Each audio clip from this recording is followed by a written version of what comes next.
நான் தமிழ்நாடு தன்னார்வலர்லேருந்து கருப்பாயி அம்மாவை பார்க்க வந்திருக்கோம். கருப்பாயி அம்மாவுக்கு நேற்று எந்த உதவியும் கிடைக்கலன்னு சொல்லியிருந்தாங்க. அதுக்காக என்ன விஷயம் சொல்லி வந்து கேட்டு அவங்களுக்கு மேற்கொண்டு என்னென்ன தேவையோ அதெல்லாம் பண்ணித்தரதுக்காக வந்திருக்கோம். சரிங்களா? நேற்று நம்ம ரேஷன் கடையில் உள்ள பொருட்கள்லாம் உங்களுக்கு கிடைச்சிச்சா?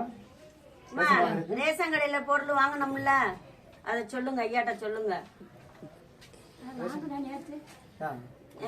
அன்னைக்கு ரேஷன் கடையில வாங்கணும். ஐயா வந்து உதவி பண்ணாங்க. ஒரு ஐயா யார் யார் ஹெல்ப் பண்ணா உங்களுக்கு? போலீஸ்கார ஐயா.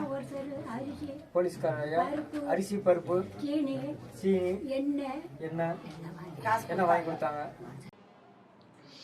வணக்கம். நீங்க எல்லாருமே பார்த்த கருப்பாயி பாட்டியோடது, அதாவது கைரேகை வைக்க முடியாம ரேஷன் கடையில போய் பொருட்கள் எதுவுமே வாங்க முடியாத, கைரேகை வைக்க போனாலே கையில ரத்தம் வரக்கூடிய அந்த பாட்டியை போய் இன்னைக்கு சந்திக்கிற வாய்ப்பு கிடைச்சது. மதுரை மாவட்டத்துல அனுப்பம்பாடின்ற ஒரு பகுதிக்குள்ள கிராமங்கள்ல வரிசை கூட அந்த பாட்டியோட ப்ரெசன்ட் சுச்சுவேஷன் என்ன அப்படின்றது பார்த்தீங்கன்னா, நம்ம நினைச்ச விஷயங்கள் உண்மை.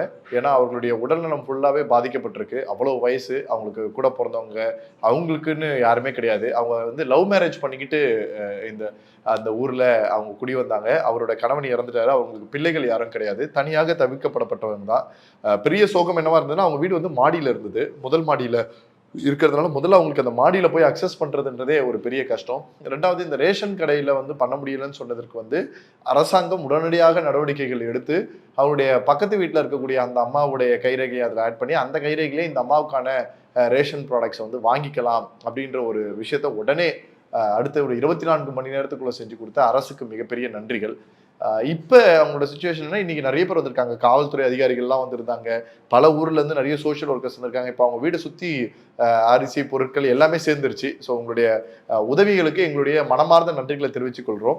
என்ன பண்ண போகிறோம் இனிமே அப்படின்னா, 2 விஷயம் இருக்கு. அவங்களுக்கு வேற யாருமே இல்லாதனால அந்த குடும்பத்தை தமிழ்நாடு தன்னார்வலர்கள் அந்த அம்மாவை, அந்த பாட்டியை எங்க பாட்டியா நாங்கள் தத்தெடுத்துக்கிறோம். அவங்களோட மறைவு முடிகிற வரைக்கும், அவங்களுடைய இறுதி காலங்கள் வரைக்கும் எங்களுடைய எல்லா பணிகளும் தொடர்ந்து அவங்களோட பயணிக்கும். அவங்களுடைய பக்கத்து வீட்டில் இருக்கக்கூடியவங்களுடைய உதவியின் மூலியமாக தான் அவங்க மாவட்ட ஆட்சிக்கு வந்தாங்க.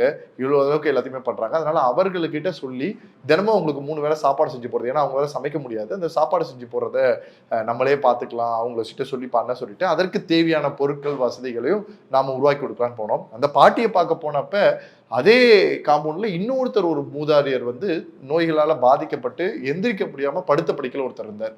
அவரையும் சேர்த்து பார்க்கக்கூடிய வாய்ப்பை கருப்பாயி அம்மா வந்து கொடுத்துருக்காங்க. ஸோ